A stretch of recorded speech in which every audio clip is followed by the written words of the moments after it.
Capítulo 18. La copa mortal. Jace estaba tumbado en su cama fingiendo estar dormido. Por su propio bien, no el de nadie más. Cuando los golpes en la puerta finalmente fueron demasiado para él. Se arrastró fuera de la cama, haciendo una mueca de dolor. No obstante lo mucho que había fingido encontrarse perfectamente arriba en el invernadero, todo el cuerpo le seguía doliendo debido a los golpes recibidos la noche anterior.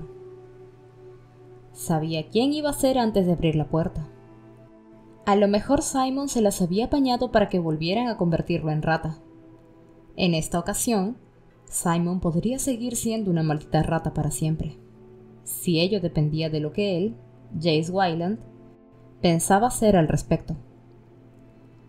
Ella aferraba su bloc de bocetos, con los cabellos brillantes escapándole de las trenzas. Se apoyó en el marco de la puerta, haciendo caso omiso del subidón de adrenalina que la visión de la joven le produjo. Se preguntó por qué, y no por primera vez. Isabel usaba su belleza como usaba su látigo, pero Clary no sabía que era hermosa. A lo mejor ese era el motivo. No se le ocurrió más que una razón para que ella estuviera allí, aunque no tenía sentido después de lo que le había dicho. Las palabras eran armas, su padre se lo había enseñado, y él había querido herir a Clary más de lo que nunca había querido herir a ninguna chica. De hecho, no estaba seguro de que hubiera querido hacer daño a una chica antes. Por lo general se limitaba a desearlas, y luego a desear que le dejaran tranquilo. «No me digas», empezó arrastrando las palabras de aquel modo que ella odiaba. «Simon se ha convertido en un ocelote y tú quieres que yo haga algo antes de que Isabel lo convierta en una estola. Bueno, pues tendrás que esperar a mañana. Estoy fuera de servicio». Se señaló a sí mismo. Llevaba un pijama azul con un agujero en la manga. «Mira, pijama». Clary apenas pareció haberle oído. Reparó en que sujetaba con fuerza algo en las manos, su cuaderno de dibujo. «Jace», dijo ella, «esto es importante». «No me digas», replicó. «Tienes una emergencia relacionada con dibujos. Necesitas un modelo que pose desnudo. Bien, no estoy de humor. Podrías preguntarle a Hodge», añadió como si se le acabara de ocurrir. «He oído que haría cualquier cosa por...» «Jace», la interrumpió ella, la voz elevándose hasta convertirse en un grito. «Limítate a callarte por un segundo y escucharme, ¿quieres?» Él pestañeó. Clary aspiró profundamente y alzó los ojos hacia él, ojos que estaban llenos de incertidumbre.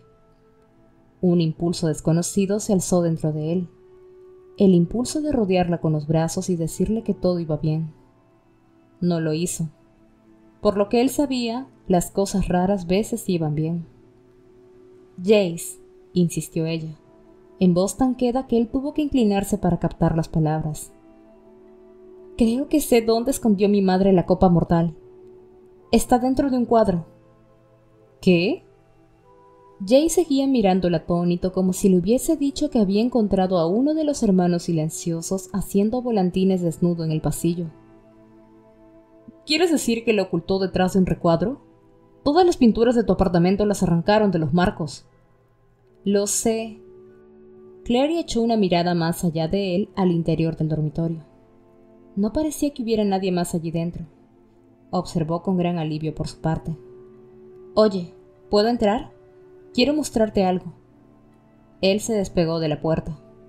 «Si es necesario». Clary se sentó en la cama, sosteniendo en equilibrio el cuaderno de dibujo sobre las rodillas.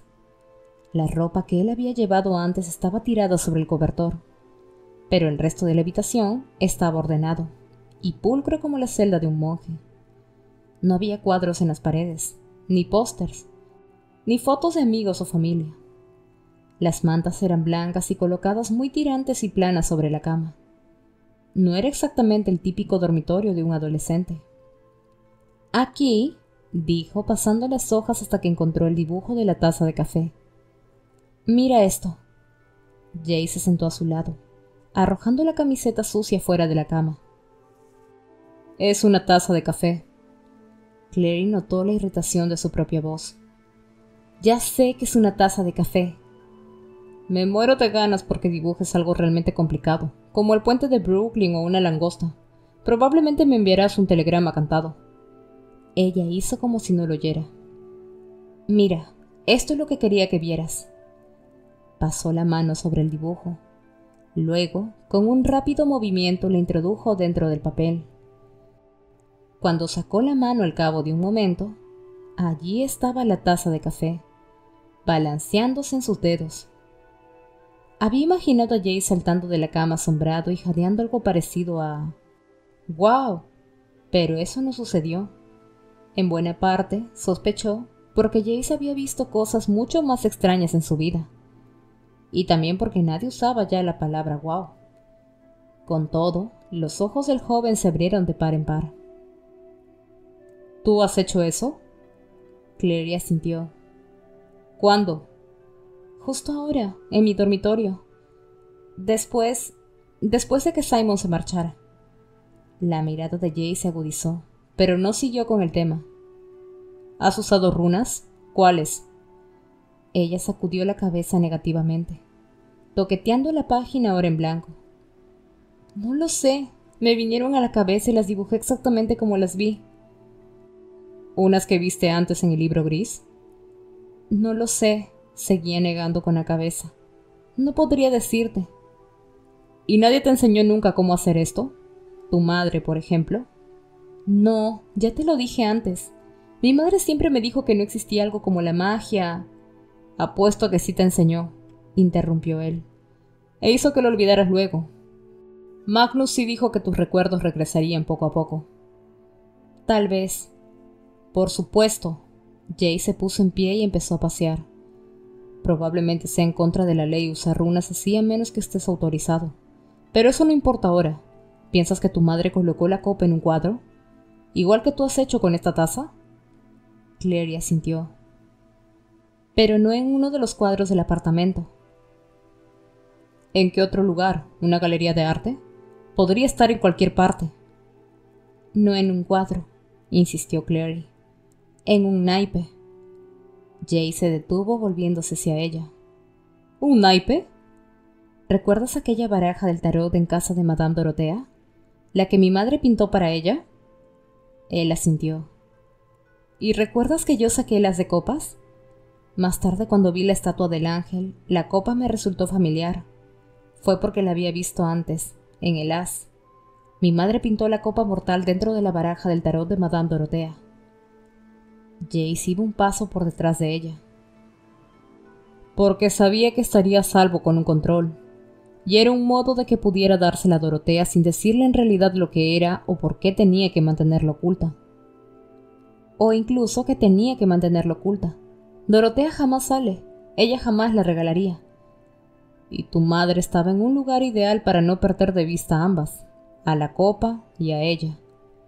Jay sonó casi impresionado. No es una maña medida. Eso supongo.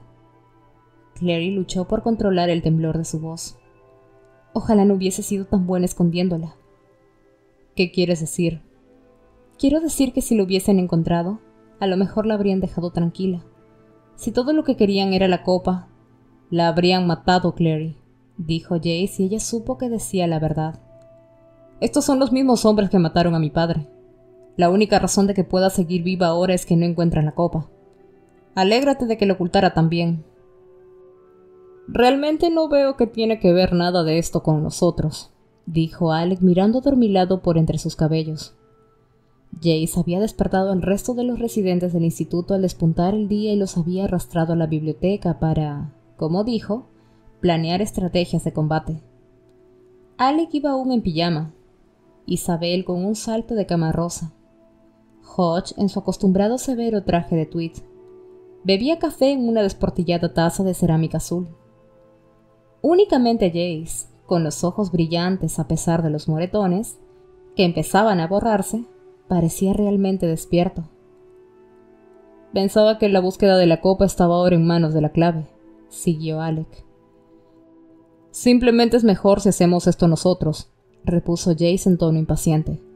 Hodge y yo ya lo hemos discutido y está decidido. Bien. Isabel se puso en una trenza sujeta con una cinta rosa tras la oreja. Estoy dispuesta. Yo no, dijo Alec. En estos momentos hay agentes de la clave en la ciudad buscando la copa. Pásenles la información a ellos y dejen que se haga con ella. No es tan sencillo, replicó Jace. Es sencillo. Alex se inclinó hacia adelante en su asiento, frunciendo el entrecejo. Esto no tiene nada que ver con nosotros y con tu adicción al peligro. Jace sacudió la cabeza, claramente exasperado. No comprendo por qué te enfrentas a mí en esto. Porque no quiere que resultes herido, pensó Clary, y se asombró de la total incapacidad del muchacho para ver lo que realmente sucedía con Alec. Pero claro, ella tampoco lo había visto en el caso de Simon. ¿Quién era ella para hablar? Miren, Dorotea, la propietaria del santuario, no confía en la clave.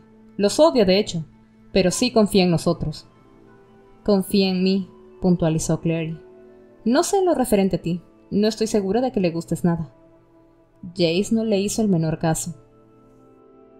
Vamos, Alec, será divertido. Y piensa en la gloria si llevamos la copa mortal de vuelta a Idris. Jamás se olvidarán de nuestros nombres. No me importa la gloria, repuso él sin apartar los ojos ni un momento de Jace. Me preocupa no cometer ninguna estupidez. En este caso, no obstante, Jace tiene razón, intervino Hodge. Si la clave se presentara en el santuario, sería un desastre. Doroteo iría con la copa y probablemente nunca la encontrarían. No, está claro que Jocelyn solo quería que una persona fuese capaz de encontrar la copa, y ese es Clary, y solo Clary. Entonces que vaya ella sola, dijo Alec. Incluso Isabel lanzó una leve exclamación de sorpresa ante aquello. Jace, que había estado inclinado con las manos planas sobre el escritorio, se incorporó muy tieso y miró a Alec con frialdad. Únicamente Jace, se dijo Clary, podía mostrarse glacial vestido con el pantalón de un pijama y una camiseta vieja. Si tienes miedo de unos cuantos repudiados, quédate en casa, por supuesto, dijo con suavidad. Alec palideció.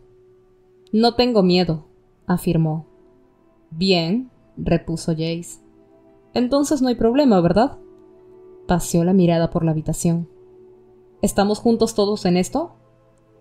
Alec farfulló una afirmación, mientras que Isabel movía la cabeza con un enérgico asentimiento. Desde luego, dijo. Suena divertido.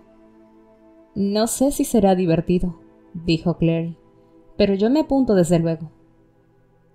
Pero Clary, se apresuró a decir Hodge, si estás preocupada por el peligro, no necesitas ir.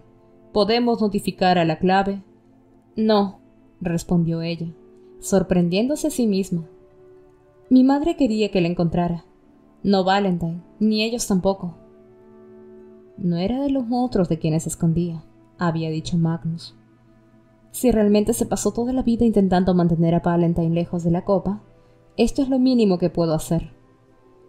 Hodge le sonrió. Creo que ella sabía que dirías eso, dijo. No te preocupes, interpuso Isabel. Estarás perfectamente. Podemos manejar un par de repudiados. Están locos, pero no son muy listos. Y es mucho más fácil ocuparse de ellos que de los demonios, dijo Jace. No son tan tramposos. Ah, y necesitaremos un coche, añadió. Preferiblemente uno grande. ¿Por qué? Inquirió Isabel. Nunca antes hemos necesitado un coche. Nunca antes hemos tenido que preocuparnos por llevar un objeto inconmensurablemente precioso con nosotros. No quiero transportarlo en la línea L, explicó Jace. Hay taxis, indicó ella, y furgonetas de alquiler. Jace negó con la cabeza.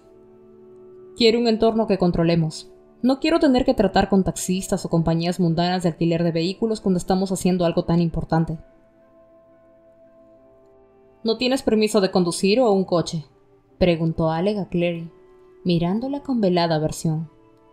Creía que todos los mundanos tenían. No cuando tienes 15 años, repuso ella enojada. Se suponía que conseguiría uno este año, pero aún no. Pues sí que sirves de mucho. Al menos mis amigos sí conducen, le replicó. Simon tiene permiso de conducir. Lamentó al instante haberlo dicho. ¿Lo tiene?, inquirió Jace en un tono incordiantemente pensativo. Pero no tiene coche, añadió ella con rapidez. ¿Así que conduce el coche de sus padres?, preguntó Jace. Clary suspiró, recostándose hacia atrás contra el escritorio. No, por lo general conduce la furgoneta de Eric, para las actuaciones y esas cosas, y en ocasiones Eric se la presta, como cuando tiene una cita. Jace lanzó un bufido. ¿Recoge sus citas en una furgoneta? No me sorprende que tenga tanto éxito con las damas. Es un coche, replicó Clary. Simplemente te enfurece que Simon tenga algo que tú no tienes. Él tiene muchas cosas que yo no tengo, replicó Jace, como miopía, mala postura y una sorprendente falta de coordinación. ¿Sabes?, indicó Clary. La mayoría de psicólogos están de acuerdo en que la hostilidad es en realidad simple atracción sublimada. Vaya, exclamó Jace con despreocupación. Eso podría explicar por qué me tropiezo tan a menudo con gente a la que parece que le desagrado. A mí no me desagradas, soltó Ale con rapidez.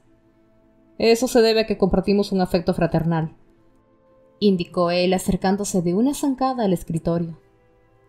Tomó el teléfono negro y se lo tendió a Clary. Llámale. ¿Llamar a quién?, preguntó ella buscando ganar tiempo. ¿A Eric? Jamás me prestará su coche. A Simon, contestó Jace. Llama a Simon y pregúntele si nos llevaría en coche a tu casa. Clary hizo un último esfuerzo. ¿No conocen a ningún cazador de sombras que tenga coche? ¿En Nueva York? La mueca burlona de Jace se esfumó. Oye, todo el mundo está en Idris para los acuerdos, y de todos modos insistirían en venir con nosotros. ¿Es esto o nada? Trabó la mirada con él por un instante. Había un reto en sus ojos, y algo más, como si él la desafiara a explicar su renuencia. Con una mueca de enojo, se acercó al escritorio y le arrancó el teléfono de la mano. No tuvo que pensar antes de marcar. El número de Simon le era tan familiar como el suyo propio. Se preparó para tener que vérselas con su madre o su hermana, pero descolgó el aparato al segundo timbre. ¿Sí? ¿Simon? Silencio. Jace la miraba. Clary cerró los ojos con fuerza, intentando fingir que él no estaba allí. «Soy yo», dijo. «Clary». «Sé perfectamente quién eres», sonaba irritado. «Dormía, ¿sabes?» «Lo sé, es temprano, lo siento». Se enroscó el cordón del teléfono en el dedo. «Necesito pedirte un favor». Se produjo otro silencio antes de que él riera sombrío. «¿Estás bromeando?» «No estoy bromeando», dijo ella. «Sabemos dónde está la copa mortal, y estamos dispuestos a ir a buscarla. La única cosa es que necesitamos un coche». Él volvió a reír. «Lo siento, ¿me estás diciendo que tus colegas matademonios necesitan que mi madre les lleve en coche a su siguiente misión contra las fuerzas de la oscuridad?» «En realidad pensaba que podrías pedir a Eric que te prestara la furgoneta». «Clary, si piensas que... si conseguimos la copa mortal, tendré un modo de recuperar a mi madre. Es la única razón por la que Valentine no la ha matado ni liberado». Simon lanzó un prolongado y silbante soplido. «¿Crees que va a ser tan sencillo hacer un cambio?» «Clary, no lo sé». «Yo tampoco lo sé. Solo sé que es una oportunidad». «Esta cosa es poderosa, ¿verdad?» En dragones y mazmorras, por lo general es mejor no tontear con objetos poderosos hasta que uno sabe qué hacen. No voy a tontear con ella. Simplemente voy a usarla para recuperar a mi madre. Eso no tiene ningún sentido, Clary. Esto no es dragones y mazmorras, Simon, medio le chilló. No es un divertido juego donde lo peor que sucede es que te sale una mala tirada en los dados. Es de mi madre de quien estamos hablando. Y Valentine podría estar torturándola. Podría matarla. Debo hacer cualquier cosa que pueda para recuperarla. Igual que hice contigo. Hubo una pausa. Puede que tengas razón. No lo sé. Este no es realmente mi mundo. Mira, ¿a dónde vamos a ir con el coche exactamente? Para que pueda decírselo a Eric. No lo traigas, se apresuró a decir ella. Ya lo sé, replicó él con exagerada paciencia. No soy tonto. Vamos a ir a mi casa. Está en mi casa. Se produjo un corto silencio. Su voz mostró desconcierto cuando volvió a hablar. ¿En tu casa? Pensaba que tu casa estaba llena de zombies. Guerreros repudiados. No son zombies. De todos modos, Jace y los demás pueden ocuparse de ellos mientras yo me hago con la copa. ¿Por qué tienes que hacerte tú con la copa? Sonó alarmado. Porque soy la única que puede, respondió ella. Recógenos en la esquina tan pronto como puedas. Él masculló algo casi inaudible.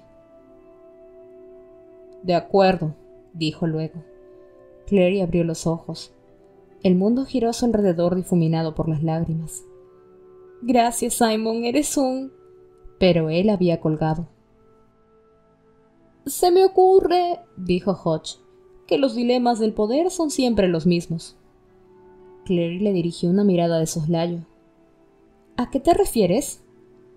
Estaba sentada en el asiento de la ventana en la biblioteca, y Hodge estaba en su silla con Hugo posado en el brazo del asiento. Los restos del desayuno, mermelada pegajosa, migas de tostada y manchas de mantequilla, estaban adheridos a un montón de platos sobre la mesita baja que nadie había parecido tener ganas de llevarse de allí. Tras el desayuno, se habían separado para prepararse, y Clary había sido la primera en regresar. Eso no podía considerarse sorprendente, teniendo en cuenta que todo lo que tuvo que hacer fue ponerse los vaqueros y una camiseta, y pasarse un cepillo por los cabellos, mientras todos los demás tenían que armarse profundamente. Habiendo perdido la daga de Jace en el hotel, el único objeto remotamente sobrenatural que llevaba encima era la piedra de luz mágica de su bolsillo.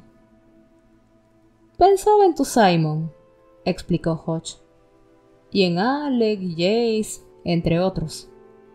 La joven echó una ojeada por la ventana. Llovía, con gruesas gotas espesas salpicando los cristales. El cielo era de un gris impenetrable. ¿Qué tienen que ver unos con otros? Donde existe un sentimiento que no es correspondido, respondió Hodge, existe un desequilibrio de poder. Es un desequilibrio que es fácil de aprovechar, pero no es un modo de actuar sensato. Donde hay amor, también hay a menudo odio. Pueden existir el uno al lado del otro. Simon no me odia. Puede llegar a hacerlo, con el tiempo, si siente que lo estás utilizando. Hodge alzó una mano. Ya sé que tú no tienes intención de hacerlo. Y en algunos casos la necesidad pasa por encima de la delicadeza de sentimientos. Pero la situación me ha traído otra a la mente. ¿Todavía tienes esa fotografía que te di? Clary negó con la cabeza. No encima. Está en mi habitación. Podría ir a buscarla. No. Hodge acarició las plumas negras como el ébano de Hugo. Cuando tu madre era joven, tenía un mejor amigo, igual a como tú tienes a Simon. Estaban tan unidos como hermanos. De hecho, a menudo les confundían por hermanos. A medida que crecieron, resultó claro para todos los que los rodeaban que él estaba enamorado de ella, pero ella nunca se dio cuenta. Siempre le llamó un amigo. Clary miró fijamente a Hodge. ¿Te refieres a Luke? Sí, contestó él. Lucian siempre pensó que él y Jocelyn estarían juntos. Cuando ella conoció a Valentine y se enamoró, no pudo soportarlo. Después de que se casaran, abandonó el círculo, desapareció y nos dejó pensar que estaba muerto.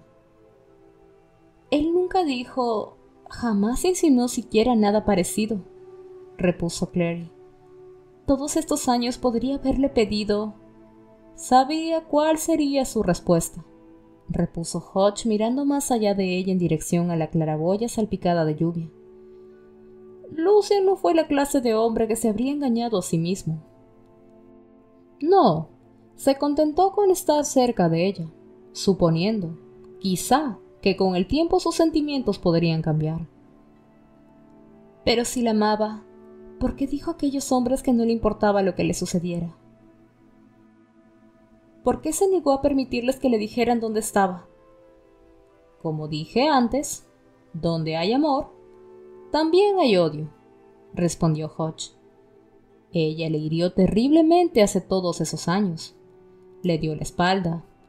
Y sin embargo, él ha actuado como su fiel perrillo faldero desde entonces, sin quejarse nunca, sin hacer acusaciones, sin plantearle nunca sus sentimientos. A lo mejor vio una oportunidad de volverle las tornas, de lastimarla como había sido lastimado por él. Luke no haría eso. Pero Clary recordaba su tono gélido cuando le dijo que no le pidiera favores. Vio la dura mirada de sus ojos al enfrentarse a los hombres de Valentine. Aquel no era el Luke que había conocido, el Luke junto al que había crecido. Ese otro Luke jamás habría querido castigar a su madre por no amarle lo suficiente o del modo correcto. Pero ella le amaba, dijo Clary hablando en voz alta sin darse cuenta. Solo que no del mismo modo en que él amaba. ¿No es eso suficiente? A lo mejor él no lo pensó así. ¿Qué sucederá una vez que tengamos la copa?, preguntó ella. ¿Cómo nos pondremos en contacto con Valentine para hacerle saber que la tenemos? Hugo le localizará. La lluvia golpeó contra las ventanas. Clary tiritó. Voy a buscar una chaqueta, avisó, deslizándose fuera del asiento de la ventana. Encontró su sudadera con capucha verde y rosa metida en el fondo de su mochila. Cuando la sacó, oyó crujir algo. Era la fotografía del círculo, su madre y Valentine. La contempló durante un largo momento antes de volverla a meter en la bolsa. De vuelta a la biblioteca, todos los demás ya estaban reunidos allí. Hodge sentado vigilante en el escritorio con Hugo sobre el hombro. Jace todo de negro. Isabel con sus botas de pisotear demonios y el látigo de oro. Y Alec con una aljaba de flechas al hombro y un brazal de cuero cubriendo el brazo derecho desde la muñeca al codo. Todo el mundo, excepto Hodge, iba cubierto de marcas recién aplicadas. Cada centímetro de piel desnuda pintado con arremolinados dibujos. Jace tenía la manga izquierda remangada, la barbilla apoyada en el hombro, y fruncía el entrecejo mientras garabateaba una marca octogonal en la piel del brazo. Alec le echó una mirada. «Lo estás haciendo mal», advirtió. «Deja que lo haga». «Soy zurdo», indicó Jace, pero lo dijo con suavidad y alargó su estela. Alec pareció aliviado cuando la tomó, como si no hubiera estado seguro hasta aquel momento de que se le había perdonado su anterior comportamiento. «Es un iraxe básico», explicó Jace mientras Alec inclinaba la oscura cabeza sobre el brazo de su amigo, trazando con cuidado las líneas de la runa sanadora. Jace hizo una mueca de dolor mientras la estela se deslizaba sobre su piel, los ojos medio cerrándose y el puño apretándose hasta que los muslos del brazo izquierdo sobresalieron igual que cordones. «Por el ángel, Alec». «Intento tener cuidado», dijo él. Soltó el brazo de Jace y retrocedió para admirar su obra. «Ya está». Jace abrió el puño bajando el brazo. «Gracias». Entonces pareció percibir la presencia de Clary, echando una mirada en su dirección a la vez que entrecerraba los dorados ojos. «Clary». «Parecen preparados», dijo ella mientras Alec, repentinamente ruborizado, se apartaba de Jace y se ocupaba de sus flechas. «Lo estamos», respondió Jace. «¿Todavía tienes la daga que te di?» «No, la perdí en el tumor, ¿recuerdas?» «Es cierto». Jace la miró complacido. «Casi mató a un hombre lobo con ella, lo recuerdo». Isabel, que había estado de pie junto a la ventana, puso los ojos en blanco. «Olvidé que eso es lo que tanto te atrae, Jace. Chicas que maten cosas». «Me gusta cualquiera que mate cosas», repuso él con ecuanimidad. «Especialmente yo». Clary dirigió una mirada ansiosa al reloj del escritorio. «Deberíamos bajar. Simon estará aquí en cualquier momento». Hodge se levantó de su asiento. Parecía muy cansado, se dijo Clary, como si no hubiera dormido en días. «Que el ángel los guarde a todos», dijo, y Hugo se alzó de su hombro y revoloteó graznando sonoramente, justo cuando empezaban a sonar las campanadas de las 12. Seguía lloviznando cuando Simon detuvo la furgoneta en la esquina e hizo sonar la bocina 2 veces. A Clary le dio un vuelco el corazón. Alguna parte de ella había temido que no fuera a aparecer. Jace visqueó a través de la empapadora lluvia. Los 4 se habían refugiado bajo una cornisa de piedra esculpida. «¿Esa cosa en la furgoneta? Parece un plátano podrido». Eso era innegable. Eric había pintado la furgoneta de un tono amarillo fluorescente, y ésta estaba cubierta de abolladuras y óxido como si fueran marcas de podredumbre. Simon volvió a hacer sonar el claxon. Clary podía distinguir su figura borrosa a través de las ventanillas mojadas. Suspiró y se subió la capucha para taparse el pelo. «Vamos». Chapotearon por los sucios charcos que se habían acumulado en la acera, con las enormes botas de Isabel emitiendo un gratificante sonido cada vez que sus pies tocaban el suelo.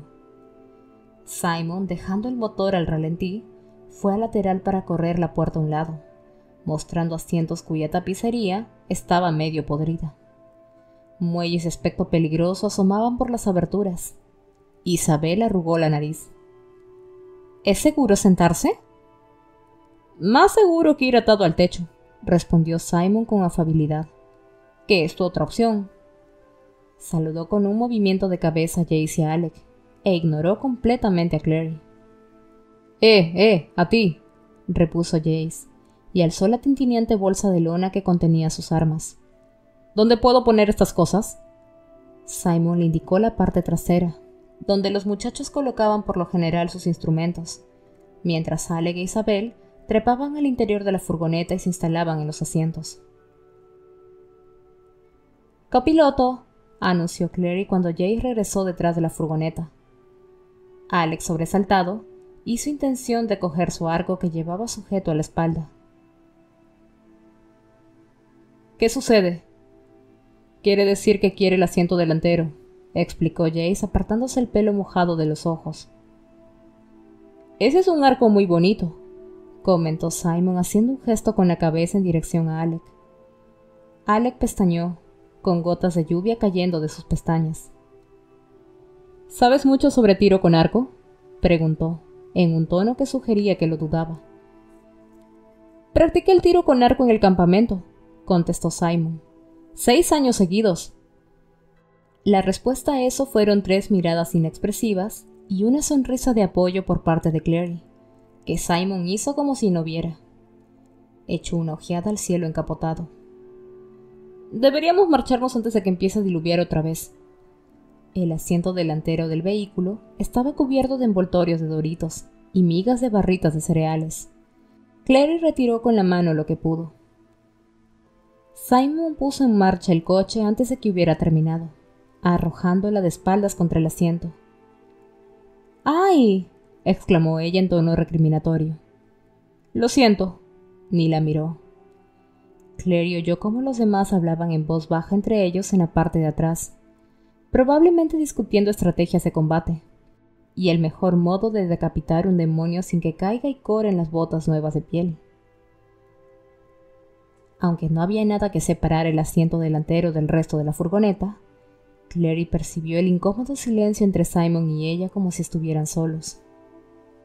«¿Y qué es esa cosa del preguntó mientras Simon maniobraba el coche para entrar en el paseo Franklin Delano Roosevelt, la autovía que discurría a lo largo del East River. «¿Qué cosa?», replicó él, cortando el paso a un deportivo negro cuyo ocupante, un hombre trajeado con un móvil en la mano, le dedicó un gesto obsceno a través de los cristales tintados. «Ese que los chicos siempre dicen, como cuando viste a Jace y a Alec, dijiste 2 y ellos contestaron «¿Qué hay de malo con hola?». Le pareció ver que se le crispaba un músculo de la mejilla. «Hola es de chicas», le informó él. «Los hombres de verdad son sucintos, lacónicos». «Así que, cuanto más varonil eres, menos dices». «Exacto», asintió Simon. Más allá de él, Clary podía ver cómo la niebla húmeda descendía sobre el East River, envolviendo la zona de los muelles en una ligera bruma gris. El agua misma era color plomo, revuelta hasta adquirir una consistencia cremosa por el constante viento.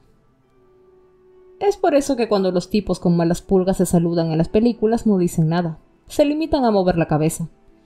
El gesto significa: tengo malas pulgas y reconozco que también tú tienes malas pulgas.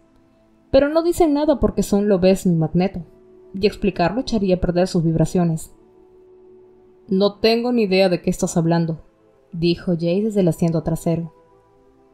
Estupendo, exclamó Clary y se vio recompensada por la más imperceptible de las sonrisas de Simon, mientras éste introducía la furgoneta en el puente de Manhattan, dirigiéndose a Brooklyn y a casa. Para cuando llegaron a casa de Clary, finalmente había dejado de llover. Finos haces de luz solar consumían los restos de bruma, y los charcos de la acera empezaban a secarse. Jay, Saleg e Isabel hicieron que Simon y Clary aguardaran junto a la furgoneta mientras ellos iban a comprobar, como dijo Jace, los niveles de actividad demoníaca. Simon les observó mientras los tres cazadores de sombras avanzaban por el camino bordeado de rosas hasta la casa. ¿Niveles de actividad demoníaca? ¿Tienen un aparato que mide si los demonios del interior de la casa están realizando power yoga? No, respondió Clary, echando hacia atrás la capucha húmeda para poder disfrutar del contacto del sol en sus cabellos empapados. El sensor les dice los poderosos que son los demonios, si es que hay demonios. Eso es útil. Simon se mostró impresionado. Clary se volvió hacia él. Simon, respecto a lo de anoche, él alzó una mano. No tenemos que hablar sobre ello. De hecho, preferiría no hacerlo. Solo deja que diga una cosa. Habló a toda prisa. Sé que cuando dijiste que me amabas, lo que yo respondí no era lo que tú querías oír. Cierto, siempre había esperado que cuando finalmente dijera «te amo» a una chica, ella respondería «lo sé». Como dijo Leia a Han Solo en El Retorno del Jedi. Eso es tan ganso, dijo ella incapaz de contenerse. Él la miró airado. Lo siento, añadió ella. Mira, Simon. No, replicó él. Mira tú, Clary. Quiero que me mires y me veas realmente. ¿Puedes hacer eso? Le miró. Miró los ojos oscuros, moteados de un color más claro hacia los bordes exteriores del iris, las familiares irregulares cejas, las largas pestañas, el cabello oscuro, la sonrisa vacilante y las elegantes manos musicales que eran todo parte de Simon, que a su vez era parte de ella. Si tenía que decir la verdad, ¿diría realmente que nunca había sabido que él amaba?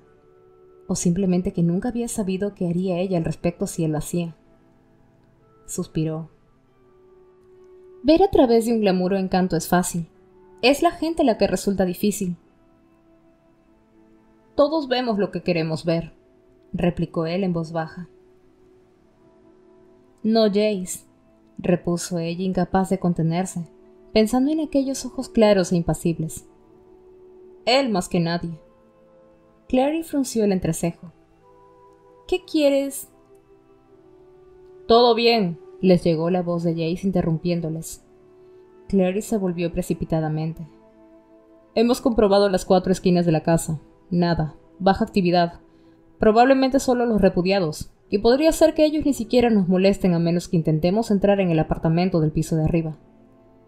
Y si lo hacen, añadió Isabel con una sonrisa tan reluciente como su látigo, estaremos preparados. Alec arrastró la pesada bolsa de lona fuera de la parte posterior de la furgoneta y la dejó caer sobre la acera. ¿Listos?, anunció. Vayamos a patear algunos traseros diabólicos. Jace le miró con cierta extrañeza. ¿Estás bien? Estupendamente. Sin mirarle, Alec desechó el arco y las flechas a favor de una lustrosa horca de guerra de madera, con 2 relucientes cuchillas que aparecían con una ligera presión de los dedos. Esto está mejor. Isabel miró a su hermano con inquietud. Pero el arco... Alec le cortó. Sé lo que estoy haciendo, Isabel. El arco yacía atravesado en el asiento trasero, centelleando la luz del sol. Simon alargó la mano hacia él. Luego apartó la mano cuando un grupo de mujeres que reían y empujaban cochecitos pasó calle arriba en dirección al parque. No prestaron la menor atención a los 3 adolescentes armados acurrucados junto a la furgoneta amarilla. ¿Cómo es que yo puedo verlos?, preguntó Simon. ¿Qué le sucedió a esa invisibilidad mágica suya? Nos puedes ver, explicó Jace, porque ahora conoces la verdad de lo que miras. Ya, repuso él. Imagino que sí. Protestó un poco cuando le pidieron que se quedara junto a la furgoneta, pero Jace le recalcó la importancia de tener un vehículo de huida en marcha junto al bordillo. La luz del sol es fatal para los demonios, pero no lastima a los repudiados. ¿Y si salen en nuestra persecución? ¿Y si la grúa se lleva el coche? Lo último que Clary vio de Simon cuando se volvió para agitar la mano desde el porche fueron sus largas piernas recostadas en el salpicadero mientras revisaba la colección de CD de Eric. Soltó un suspiro de alivio. Al menos Simon estaba a salvo. El olor la golpeó en cuanto cruzaron la puerta principal. Era casi indescriptible, como huevos pesados, carne aguzanada y algas pudriéndose en una playa calurosa. Isabel arrugó la nariz, y Alex se puso verdoso. Pero Jace dio la impresión de estar inhalando un raro perfume. «Ha habido demonios aquí», anunció con impasible satisfacción. «Recientemente, además». Clary le miró con preocupación. «Pero no están ya...» «No», negó con la cabeza. «Lo habríamos captado». Movió la barbilla en dirección a la puerta de Dorotea, firmemente cerrada, sin una brizna de luz asomando por debajo. «Podría tener que responder algunas preguntas si la clave se entera de que he estado agasajando demonios». «Dudo que la clave vaya a estar demasiado satisfecha sobre nada de esto», replicó Isabel. «En comparación, probablemente saldría mejor parada que nosotros». «No les importará siempre y cuando consigamos la copa al final». Alec miraba a su alrededor, con los ojos azules evaluando el vestíbulo, de proporciones considerables. La escalera curva que conducía arriba, las manchas en las paredes. En especial si eliminamos a unos cuantos repudiados mientras lo hacemos. Jace negó con la cabeza.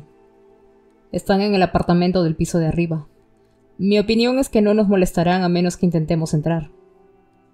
Isabel se apartó un mechón pegajoso del rostro de un soplido y miró a Clary torciendo el gesto. ¿Qué estás esperando? Clary dirigió una involuntaria mirada a Jace, que le dedicó una sonrisa de soslayo. Adelante, dijeron sus ojos. La muchacha cruzó el vestíbulo hacia la puerta de Dorotea, pisando con cuidado, con la claraboya ennegrecida por la suciedad y la bombilla de la entrada aún fundida. La única iluminación provenía de la luz mágica de Jace.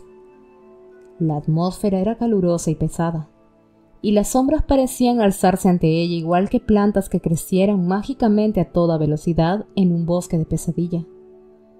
Alzó el brazo y golpeó con los nudillos la puerta de Dorotea, una vez ligeramente y luego otra vez con más fuerza.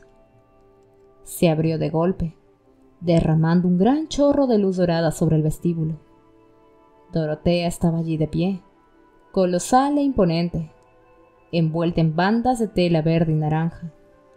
Ese día el turbante era amarillo fluorescente, adornado con un canario disecado y un reborde de cinta en zigzag. Unos pendientes de colgantes se balanceaban contra sus cabellos y llevaban los enormes pies descalzos. Clary se sorprendió. Nunca antes había visto descalza a Dorotea, o calzando otra cosa que sus desgastadas zapatillas. Las uñas de los dedos de los pies eran de un tono rosa pálido, de muy buen gusto. «¡Clary!», exclamó y envolvió a la muchacha en un abrumador abrazo. Por un momento, Clary se debatió, enredada en un mar de carne perfumada, tiras de terciopelo y los extremos adornados con borlas de chal de Dorotea. «¡Dios bendito, muchacha!», exclamó la bruja, meneando la cabeza hasta que los pendientes se balancearon igual que un móvil de campanillas en medio de una tormenta. «La última vez que te vi desaparecías por mi portal. ¿A dónde fuiste a parar?». A Williamsburg, dijo Clary recuperando el aliento. Las cejas de Dorotea se alzaron hacia el cielo. Y dicen que hoy no hay buen transporte público en Brooklyn. Abrió de par en par la puerta y les hizo una seña para que entraran. El lugar no parecía haber cambiado desde la última vez que Clary lo había visto. Había las mismas cartas del tarot y la bola de cristal esparcidas por la mesa. Sus dedos ansiaban tocar las cartas. Ansiaban hacerse con ellas y ver qué podría estar oculto en el interior de sus impecables superficies pintadas. Dorotea se dejó caer en un sillón y contempló a los cazadores de sombras con una mirada fija, tan brillante como los ojos del canario disecado de su sombrero. Velas perfumadas ardían sobre platos a ambos lados de la mesa, lo que no ayudaba precisamente a disipar el denso hedor que dominaba cada centímetro de la casa. «Supongo que no has encontrado a tu madre», preguntó Clary. Clary negó con la cabeza. «No, pero sé quién se la llevó». Los ojos de Dorotea se movieron veloces más allá de Clary, hacia Alec e Isabel, que examinaban la mano del destino de la pared. Jace, con un aspecto sumamente indiferente en su papel de guardaespaldas, estaba apoyado en el brazo de un sillón. Una vez que se hubo asegurado de que ninguna de sus pertenencias estaba siendo destruida, Dorotea devolvió la mirada a Clary. «Fue Valentine», confirmó Clary. «Sí». Dorotea suspiró. «Ya me lo temía». Volvió a acomodarse en los almohadones. «¿Sabes lo que quiere de ella?» «Sé que estuvo casada con él». La bruja lanzó un gruñido. «Amor que se estropeó. El peor». Jace emitió un sonido apagado, casi inaudible. Ante aquello, una risita. Las orejas de Dorotea se erizaron como las de un gato. «¿Qué es tan divertido, muchacho?»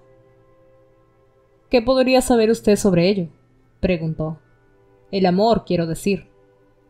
Dorotea enlazó las suaves manos blancas sobre el regazo. «Más de lo que puedas imaginar», contestó. «¿No leí tus hojas del té, cazador de sombras? ¿Te has enamorado ya de la persona equivocada?» «Por desgracia, señora del refugio, mi único amor verdadero sigo siendo yo mismo». Dorotea rió estrepitosamente ante aquello. «Al menos», dijo, «no tienes que preocuparte por el rechazo, Jace Wayland». «No necesariamente. Me rechazo a mí mismo de vez en cuando, solo para mantener el interés». Dorotea volvió a reír. Clary le interrumpió. «Debe de estarse preguntando por qué estamos aquí, Madame Dorotea». Dorotea se calmó secándose los ojos. «Por favor», dijo, «no tengas reparos en llamarme por mi título correcto, como hizo el muchacho. Puede llamarme señora». «Y yo que suponía», añadió, «que habían venido aquí por el placer de mi compañía. ¿Me equivoqué?» «No tengo tiempo para disfrutar del placer de la compañía de nadie. Tengo que ayudar a mi madre, y para hacerlo hay algo que necesito». «¿Y qué es eso?» «Es algo llamado la copa mortal», contestó Clary. «Y Valentine pensó que mi madre la tenía. Es por eso que se la llevó». Dorotea se mostró total y realmente atónita. «¿La copa del ángel?», preguntó, y la incredulidad tiñó su voz. «¿La copa de Raziel en la que mezcló la sangre de ángeles y hombres y dio de beber de esta mezcla a un hombre, creando así al primer cazador de sombras?» «Esa precisamente», respondió Jace con cierta sequedad en su tono. «¿Por qué diablos iba a pensar que ella la tenía?», inquirió Dorotea. «Jocelyn, precisamente». La comprensión apareció en su rostro antes de que Clary pudiera hablar. «Porque ella no era Jocelyn Frey en absoluto, claro. Ella era Jocelyn Fairchild, su esposa, la que todo el mundo pensó que había muerto. Cogió la copa y huyó, ¿verdad?» Algo titiló en el fondo de los ojos de la bruja, pero bajó los párpados tan deprisa que Clary pensó que podría habérselo imaginado. «Así que», continuó Dorotea, «¿sabes lo que vas a hacer ahora? Donde quiera que la haya escondido, no puede ser fácil de encontrar, si es que deseas encontrarla. Valentine podría hacer cosas terribles si pone las manos en esa copa.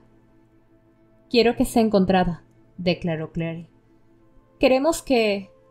Jace la interrumpió con suavidad. Sabemos dónde está, afirmó. Es solo cuestión de recuperarla. Los ojos de la mujer se abrieron de par en par. Bien, ¿dónde está? Aquí, respondió Jace en un tono tan petulante que Isabel y Alec fueron hacia allí abandonando su examen detenido de la librería para ver qué sucedía. ¿Aquí? ¿Quieren decir que la llevan con ustedes? No exactamente, querida señora, indicó Jace, que, intuyó Clary, estaba disfrutando de un modo realmente vergonzoso. Me refiero a que usted la tiene. La boca de Dorotea se cerró violentamente. Déjate de bromas, protestó con un tono tan severo que Clary empezó a temer que aquello estaba saliendo terriblemente mal. ¿Por qué Jace tenía que provocar siempre el antagonismo de todo el mundo? La tiene usted, interrumpió Clary apresuradamente. Pero no... Dorotea se alzó del sillón en toda su espléndida estatura y les fulminó con la mirada. «Te equivocas», le cortó fríamente. «Tanto al imaginar que tengo la copa, como al atreverte a venir aquí y llamarme mentirosa». La mano de Alec fue hacia su horca de guerra. «Vaya cielos», exclamó por lo bajo. Desconcertada, Clary negó con la cabeza. «No», insistió a toda prisa. «No le estoy llamando mentirosa, lo prometo. Lo que digo es que la copa está aquí, pero usted nunca lo ha sabido». Madame Dorotea la miró fijamente. Los ojos casi ocultos en los pliegues del rostro eran duros como canicas. «Explícate», ordenó. «Lo que digo es que mi madre lo ocultó aquí», dijo Clary. «Hace años. Jamás se lo dijo porque no quería involucrarla». «Así que se la dio camuflada», explicó Jace, «bajo la forma de un regalo». Dorotea le miró sin comprender. «¿No lo recuerda?», pensó Clary perpleja. «La baraja del tarot», dijo. «Las cartas que pintó para usted». La mirada de la bruja se dirigió a las cartas, colocadas en su envoltura de seda sobre la mesa. ¿Las cartas? Mientras los ojos de la mujer se abrían más, Clary fue hacia la mesa y levantó la baraja. Eran cálidas al tacto, casi resbaladizas. En aquel momento, como no había podido hacerlo antes, percibió el poder de las runas pintadas en el dorso pulsando a través de las puntas de sus dedos.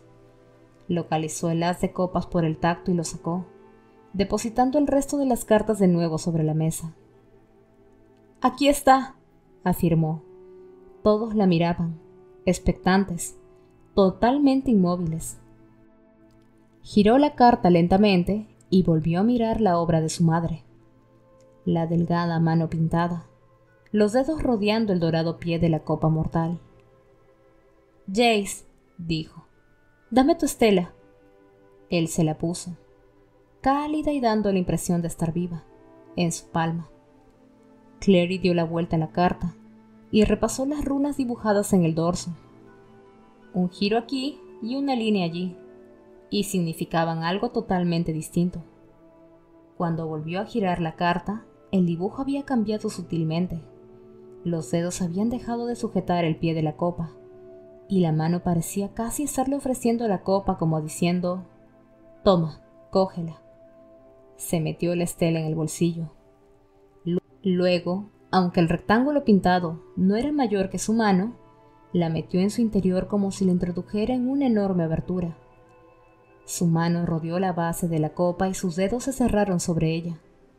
Y cuando la retiró, con la copa firmemente sujeta en ella, le pareció oír el más quedo de los suspiros antes que la carta, ahora en blanco y vacía, se convirtiera en cenizas que se escurrieron por entre sus dedos hasta el suelo alfombrado.